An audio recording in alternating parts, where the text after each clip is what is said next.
країв, де немає зими, не послухавши маму слонику, утекло слонення і побачили ми, як сумуючи йде воно тихо. Слонення, слоненятко, з Африки дитя, завітало до нашої хати. Слонення, слоненятко, з Африки дитя, завітало до нашої хати.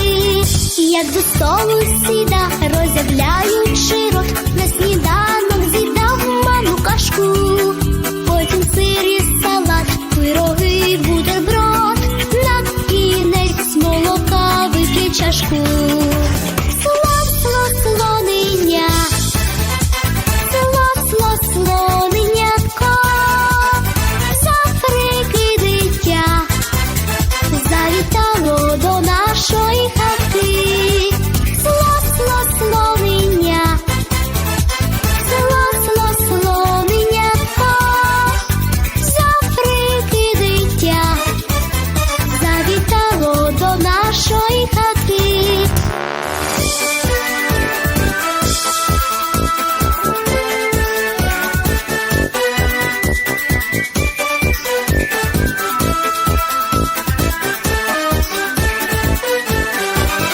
На очах у криниці міліє вода, на щеках